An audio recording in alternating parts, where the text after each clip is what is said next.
నమస్కారం. నిత్య దైవారాధన చేసే దేవరాగానికి స్వాగతం. మన చుట్టూ కొలువైన విశిష్ట ఆలయాల విశేషాలు ఇప్పుడు చూద్దాం.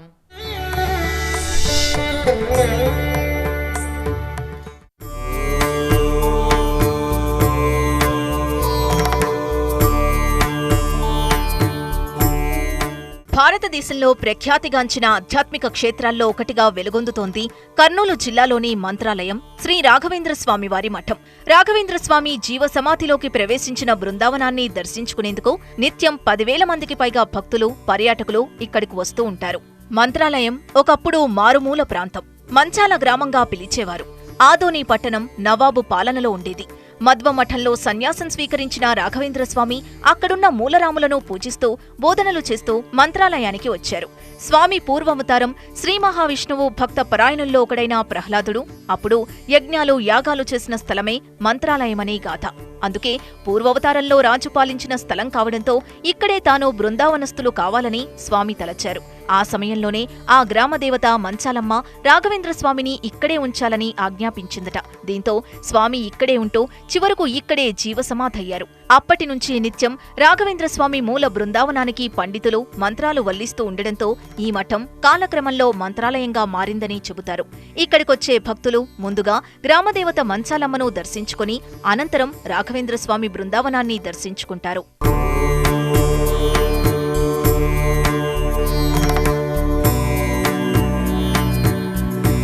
తమిళనాడు భువనగిరి వాసులైన తిమ్మనభట్టు, గోపికాంబ దంపతులు 1595లో వెంకటనాథుడుగా పిలువబడే రాఘవేంద్రస్వామికి జన్మనిచ్చారు. 5 ఏళ్ల ప్రాయంలో అక్షరాభ్యాసం చేసి ఆపై 4 వేదాల అధ్యయనం చేశారు.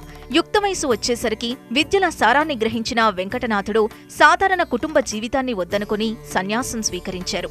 అప్పుడే ఆయన పేరును రాఘవేంద్రగా మార్చుకున్నారు. తరువాత ఆధ్యాత్మిక బోధనలు చేస్తూ తమిళనాడు నుంచి కర్ణాటక ప్రాంతాల్లో ముమ్మరంగా తిరిగారు స్వామి. మంత్రాలయం కర్ణాటక సరిహద్దు ప్రాంతంలోని పంచముఖి వద్ద 12 ఏళ్ల పాటు తపస్సు చేశారు. ఆయన దీక్షకు పంచముఖ ఆంజనేయుడు ప్రసన్నుడై ప్రత్యక్షమయ్యారని చరిత్రగాథ. నాటి పంచముఖ ఆంజనేయుడి ప్రతిరూపంతో ఇక్కడ పంచముఖ ఆంజనేయ స్వామి ఆలయాన్ని నిర్మించారు.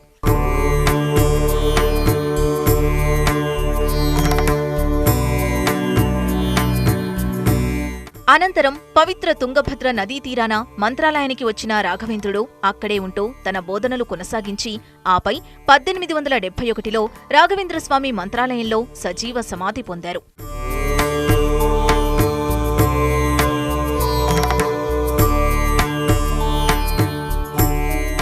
జన్మ నక్షత్రాన్ని అనుసరించి ప్రతి పాదానికి ఒక మంత్రం చెప్పబడి ఉంది.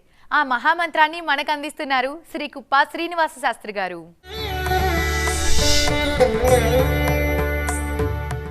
ఓం వజ్రనఖాయ విద్మహే తీక్ష్ణదగ్నుష్ట్రాయ ధీమహి తన్నో నారసింహః ప్రచోదయాతు.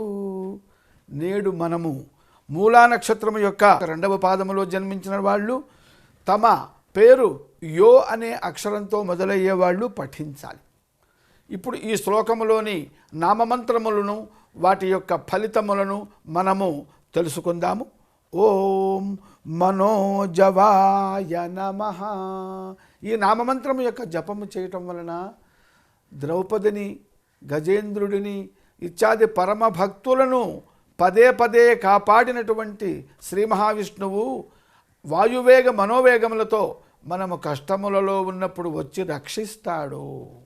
ఓం తీర్థకరాయ నమః. ఈ నామమంత్రం యొక్క జపం చేయటం వలన ఆస్తిక విద్యలు, నాస్తిక విద్యలు వాటిల్లో మంచి ప్రావీణ్యం లభిస్తుంది. ఆస్తిక విద్యలంటే వేదములు, పురాణములు, ఇతిహాసములు.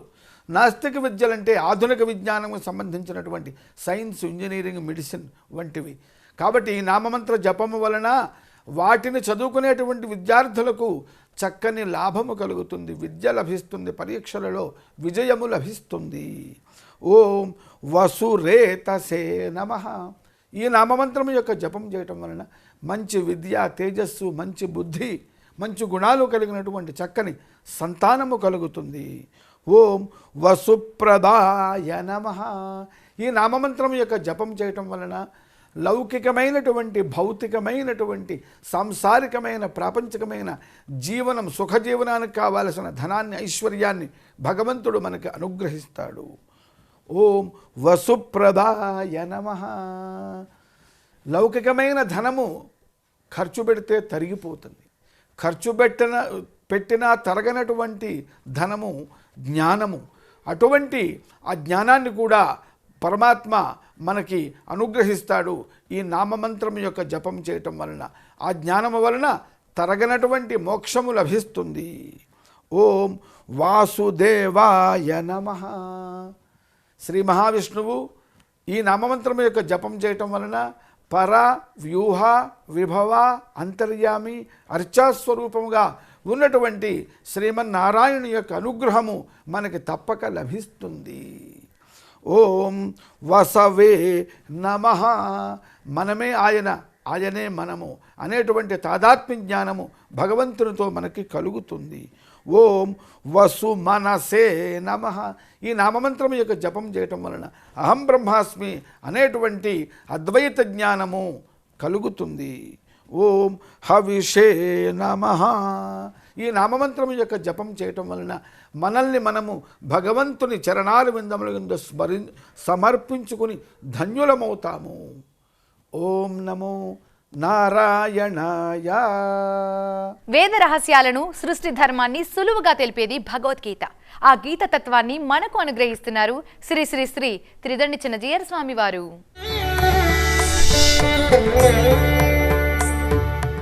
ఆపదామపహర్తారం దాతారం సర్వసంపదాం లోకాభిరామం శ్రీరామం భూయో భూయో నమామ్యహం.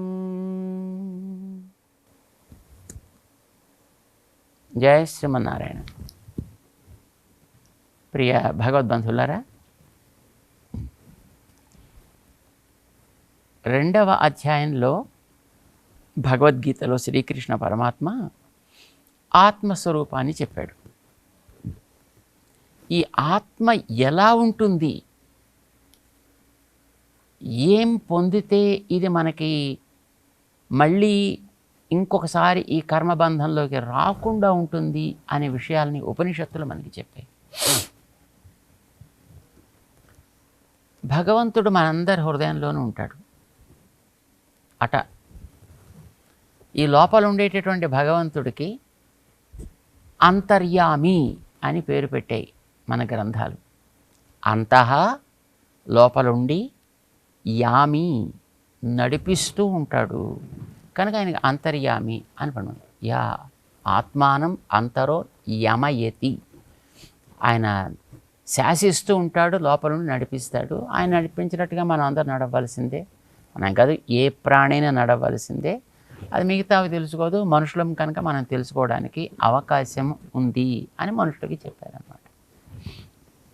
ఈ హృదయంలో దహరాకాశం అని ఒక స్థానం ఉంది అని మనకి ఛాందోగ్యం అనే ఉపనిషత్తు 8వ ప్రపాఠకంలో చెప్తుంది. ఈ దహరాకాశంలో ఉండేటటువంటి పరమాత్మని మనం ఉపాసన చేయవలే. ఉపాసన, వేదనము, ధ్యానము, భక్తి ఇవన్నీ పర్యాయ పదాలు. మన భాషలో చెప్పుకోవాలంటే ప్రేమ, నిష్కల్మషమైనటువంటి ప్రేమ, ప్రతిఫలాన్ని కోరనటువంటి ప్రేమ అని అర్థం అన్నమాట. ఆ భగవంతుణ్ణి అట్లాగా మనం కనుక భక్తితోటి ఆరాధన చేసినట్లయితే అది హృదయంలో ఉండేటటువంటి ఆ దహర ఆకాశం, దహర పుండరీకము అని అంటారు. అక్కడ దహరాకాశం అనేటువంటి ఒక స్థానం ఉంటుంది. అందులో భగవంతుడు ఉంటాడు, జీవుడితో పాటు కలిసి ఉంటాడు. ఇప్పుడు మనందరికీ కూడా అట్లాగా ఆ హృదయంలో దహరాకాశంలో ఉన్నాడు కానీ మనకేం తెలియదు, మనకు కనిపించదు, మిషన్లకి అందదు. ఏ రకమైనటువంటి సిటీ స్కానో పెట్ స్కానో పెట్టి అసలు ఎక్కడున్నాడో మొత్తం పరిశీలన చేస్తామంటే మనకి ఈ భౌతికమైనటువంటి పదార్థాలతో తయారైనవే దాంట్లో కనిపిస్తాయి తప్ప తేజస్సుతో తయారైన వాటిని అవి గమనించడానికి అవకాశం లేదు కనుక వాటిల్లో అవి కనిపించడు. ఆ దహర ఆకాశం కనిపించదు, అక్కడ ఉండేటువంటి జీవుడు కనిపించడు, అక్కడ ఉండే పరమాత్మ కనిపించడు. అయితే వాళ్ళు ఉన్నప్పుడే ఈ దేహంలో కదలికలు వస్తాయి, వాళ్ళు లేకపోతే దేహంలో కదలికలు ఉండవు. ఈ దహరాకాశంలో ఉండేటటువంటి పరమాత్మని ఉపాసన చేయవలే. ఎలా ఉపాసన చేయాలి, ఎందుకు ఉపాసన చేయాలి? రెండు.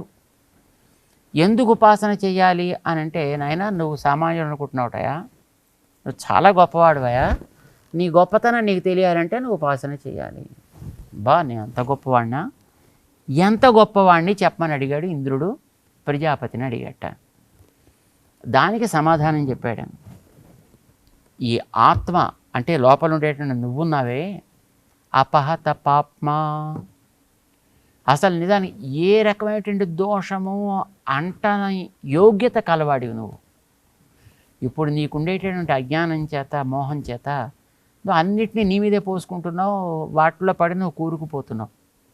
కానీ నీ సహజమైనటువంటి స్వరూపం మాత్రం వాటికి అంటుకునేటటువంటి లక్షణం కలది కాదు. అపహత పాప్మా. అంతేకాదు విజరహ, శరీరానికి అన్నీ అంటుకుంటాయి కానీ నీకేవి నిజానికి అంటవు. అంటుకున్నవన్నీ శరీరంతో పాటే ఉంటాయి. ఆ తర్వాత శరీరాన్ని ఏదో రకంగా వీళ్ళు లౌకికుల బంధువులు వాళ్ళు ఉంటారు కదా, వీళ్ళు దీన్ని ఏదో రకంగా డిస్పోజ్ ఆఫ్ చేసినప్పుడు దీనికి అంటినవన్నీ దాంతోపాటు పోతాయి. ఇందులోంచి బయటికి వెళ్ళినటువంటి జీవుడు మాత్రం ఇవి అంటించుకోకుండానే పెడతాడు. వాడు దేనితోటి అంటుతనం కలిగిన వాడు కాడు. కనుక వాడి పేరు అపహత పాప్మ అని పేరు పెట్టారన్నమాట. శరీరంలో మార్పులు వచ్చినప్పుడు దానికి జర అని పేరు పెట్టారు. కానీ జీవుడిలో ఎప్పుడు కూడా మార్పులు అనేటటువంటి ఉండవు. వాడు ఎప్పుడు ఏకరూపంలో ఉంటాడు. అంచేత వాడికి విజరహ అని పేరు పెట్టారు. విమృత్యు, మృత్యు అనేటటువంటిది జీవుణ్ణి కబళించడానికి అవకాశం లేదు. శరీరాన్ని కబళిస్తుంది. అంటే శరీరాన్ని ఏ పని చేయకుండా ఉండేట్టుగా, అది ఇంకెందుకు పనికి రాకుండా ఉండేట్టుగా చేయగలదు మృత్యు. ఆత్మని అట్లాగా చేయలేదు. కనుక వీడు మృత్యువుకి విరుద్ధమైనటువంటి వాడు. విమృత్యు, వాడికి మృత్యు అనేది లేదు. విశోక, శోకము అంటే అయ్యో ఏదో నాదేదో పోయిందే అని అనిపించేటటువంటి లక్షణం. వీడికి ఆత్మకి శోకం అనేటటువంటిది సహజంగా ఉండేది కాదు. కానీ వీడు ఈ శరీరంలో ఉండడం చేత శరీరానికి ఏర్పడిన లాభాలాభాలు తనవి అని అనుకోవడం వల్ల వస్తోంది వీడికి శోకము, హర్షము మొదలైనటువంటివి. ఇప్పుడు ఒక మందార పువ్వు లాంటిది, ఎర్రగా ఉండేటువంటి ఒక మందార పువ్వు లాంటిది మామూలుగా ఉండేటువంటి ఒక క్రిస్టల్ పక్కన పెట్టామనుకోండి, ఒక గ్లాస్తో తయారైనటువంటి ఒక ఏదో ఒక దాని పక్కన ఒక పదార్థం పక్కన పెట్టామనుకోండి, పెడితే లైట్ పడ్డప్పుడు ఆ పక్కన పెట్టినటువంటి పుష్పపు కాంతి దాని మీద పడి అది కూడా మనకు ఒక్కసారి ఎర్రగా పుష్పపు రంగులోనే కనిపించడం అవకాశం ఉంది కదా, ఒక గ్లాస్ క్రిస్టల్ లాంటిది అయితేను. కనుక పక్కన ఉండేటువంటి దాని యొక్క లక్షణాలని తన మీద ఆరోపించుకుని ఎట్లాగైతే ఆ గ్లాస్ ఇది కూడా ఎర్రదేనేమో అని మనకి ఒక అజ్ఞానాన్ని కలిగిస్తుందో, అట్లాగే ఈ శరీరంలో ఉండడం చేత శరీరం అనేటటువంటి వస్తువులో కలిగేటటువంటి పెరుగుదల, తరుగుదల ఇలాంటివన్నీ ఆ లోపల ఉండేటువంటి జీవుడు అనేవాడు తనవి కాబోలు అని అనుకుంటున్నాడు. కానీ నిజానికి వాడికి అట్లాంటివి రావు. విమృత్యు, వాడికి మృత్యు అనేటువంటిది వాడికి ఉండదు. విశోక, వాడికి శోకం అనేది ఉండదు. వాడికి లాభాలాభాలు వాడికి అంటూ ఏమి ఉండవు. శరీరంలో పంచభూతాలతో తయారైంది కనుక ఏదైనా ఒక భూతం తగ్గినప్పుడు ఇది తగ్గింది అనేటంటూ ఒక హెచ్చరిక ఇది జారీ చేస్తుంది. లేదు ఒక్కొక్క చోట పెరగచ్చు ఒక్కొక్క భూతం, అయ్యో ఇది పెరిగిపోయిందే. ఈ హెచ్చరికకే మనం ఆకలి, దప్పిక అని పేరు పెట్టాం. ఏదో మృద్ద్రవ్యం ఇందులో కొంచెం తగ్గింది అనుకోండి, కాసేపు పని చేయడం చేత ఇందులోని మట్టి అంశ కొంత తగ్గితే అయ్యో నాకు ఉండాల్సిన దాంట్లో ఏదో కొంత తగ్గిందా, నాకు మళ్ళీ దాన్ని కాస్త ఫిలప్ చెయ్యి అని అది ఒక హెచ్చరిక జారీ చేస్తే దాని పేరు ఆకలి అన్నారు. తినవలెనని కోరిక అంటే మృద్ద్రవ్యము ఖాళీ అయింది, దాన్ని మళ్ళీ పూరించుము, దీనికి ఆకలి అని పేరు పెట్టారు. ఆత్మకి ఆకలి అనేది ఇలాంటిది ఉండదు. విజిఘత్సః, అపిపాసః, నీటి ద్రవ్యం కూడా ఉంది మనకి ఈ శరీరంలో. కొంతసేపు పని చేస్తే చెమట పట్టో మరో రకంగానో లోపల ఉండే కొంత నీరు కాస్త బయటికి వెళ్ళిపోయింది. ఉండాల్సినటువంటి ప్రపోర్షన్లో ఉండే నీరు కాస్త తగ్గింది. అది తగ్గేటప్పటికి అది కూడా ఒక వార్నింగ్ ఇస్తుంది, వాటిని ఒక హెచ్చరిక జారీ చేస్తుంది. అయ్యా నాలో నీళ్లు తగ్గిపోయాయి, మళ్ళీ పట్టుకొచ్చి కాస్త దాన్ని నింపుము. ఇప్పుడు మనకి కారులో ప్రయాణం చేసేటప్పుడు చూడండి, దాంట్లో వేసినట్టు ఆయిల్ తగ్గిపోతాను అనుకోండి, అది ఒక స్థానానికి వచ్చాక అది ఒక వార్నింగ్ ఇస్తుంది. ఇంకా 15-20 లీటర్లు లేకపోతే ఏదో కొంత దూరం ఏదో ఉండేటప్పుడు దాంట్లో ఉండే ఆ ఆయిల్ ఏదో ఒక స్థాయికి వచ్చినప్పుడు ఇది అయిపోతుంది అని ఒక ఎర్ర దాని లైన్ మీదకి వచ్చి అది చూపిస్తూ ఉంటుంది. మనకి దాంట్లో అంతవరకే చాలు కనుక అంతవరకే పెట్టుంటారు. మరి ఒక్కొక్క చోట అయితే అందులో ఉండేది కనుక అలా అయిపోతుంటేది కొయ్ కొయ్ కొయ్ కొయ్ కొయ్ కొయ్ అని అరుస్తుంది అన్నమాట. అంటే దీంట్లో దాన్ని పూరించుము అని. శరీరం అనేటువంటి ఇందులో కూడా నీటి ద్రవ్యం తరిగితే కలిగేటటువంటి ఒక కోరిక, దానికి దాహము అని పేరు పెట్టారు.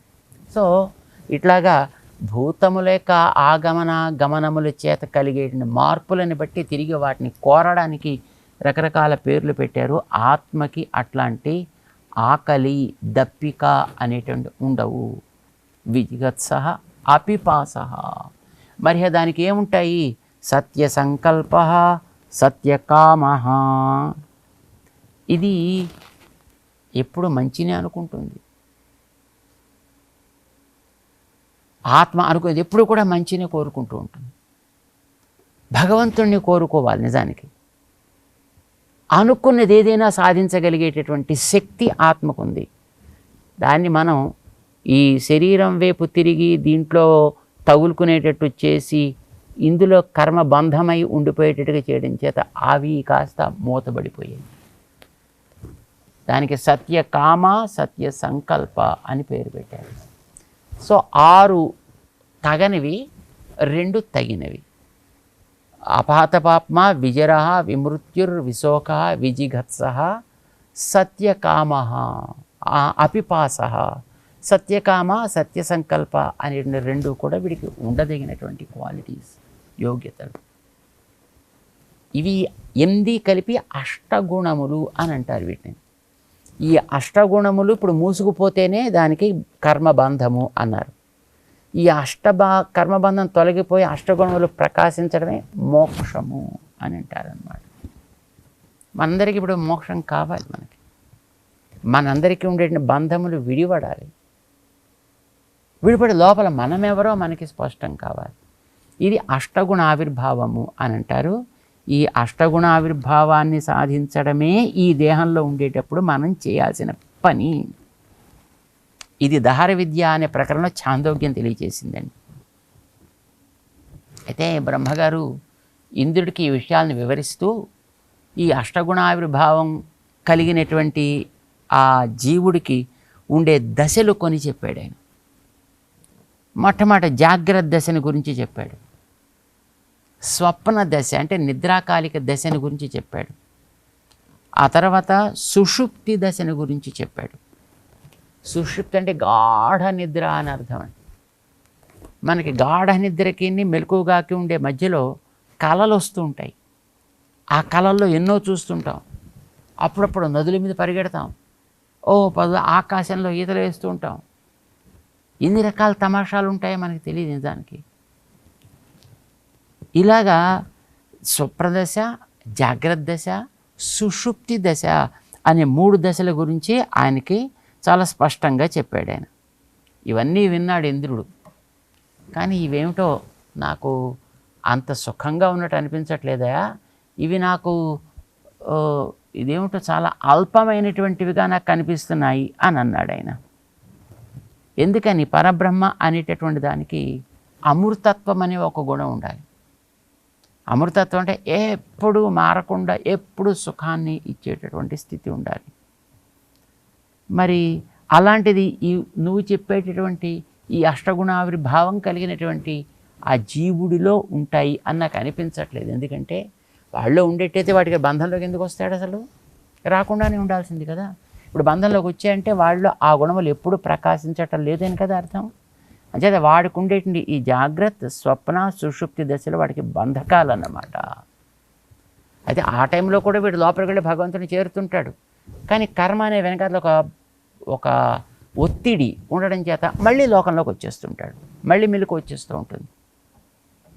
ఇలా రోజు పోవడం రావడం ఉండకూడదు. ఉంటే వాడితోటే పర్మనెంట్గా ఉండాలంతే. ఈ మాట ఆయన చెబితే అప్పుడు దానికి సమాధానంగా ఆయన ఇది ఎలా కలుగుతుంది అనేటటువంటి దాన్ని చెబుతూ, నాయనా నిజానికి శరీరం ఉన్నంత వరకు కూడా ఇలాంటిది కలగడం కష్టమేనయా. అశరీరం వా వసంతం ప్రియా ప్రియేన స్పృశతః. ఈ దేహంలో, అది ఇక్కడ జీవదేహం కావచ్చు, మానవ దేహం కావచ్చు, బ్రహ్మదేహం కావచ్చు, ఏ దేహమైనా కావచ్చు, ఇందులో ఉన్నంత వరకు కూడా ఈ సుఖ దుఃఖాల నుంచి విముక్తి అనేది కలగదయా. ఎవడైతే ఈ శరీరాన్ని పూర్తిగా వదిలిపెట్టేస్తాడో, కర్మకృతమైనటువంటి దేహాన్ని వదిలిపెడతాడో అప్పుడు మాత్రమే వాడికి అది లభిస్తుంది. అది ఎలా లభిస్తుందయా అని అడిగాడు ఆయన. దానికి ఆయన సమాధానం చెబుతూ, ఏవమేవ ఏష సంప్రసాదః అస్మాత్ శరీరాత్ సముత్థాయ పరంజ్యోతిరుపసంపద్య స్వేన రూపేణ అభినిష్పద్యతే అని దానికి సారాంశం చెప్పాడనమాట. అంటే ఈ జీవుడికి సంప్రసాద అని ఒక పేరు పెట్టాడు. సంప్రసాద అంటే భగవంతుడికి సంతృప్తి కలిగేటట్లుగా భగవంతుడి అనుగ్రహాన్ని పొందినవాడు అని అర్థం. అలాంటి వాడు మాత్రమే ఇందులోంచి వాడు బయటికి రాగలుగుతాడు. అయితే ఎలా భగవంతుడిని ప్రీతి కలిగించగలుగుతాడు అనే దాన్ని అక్కడ వివరించాడు. దాన్ని మనం తెలుసుకుంటూ క్రమంగా ముందుకు సాగుదాం. జై శ్రీమన్నారాయణ. అంతరాత్మకు పరమాత్మను అనుసంధానం చేసే గీతకు ప్రణమిల్లుతూ రేపటి దేవరాగంలో మళ్ళీ కలుద్దాం. అంతవరకు చూస్తూనే ఉండండి TV9.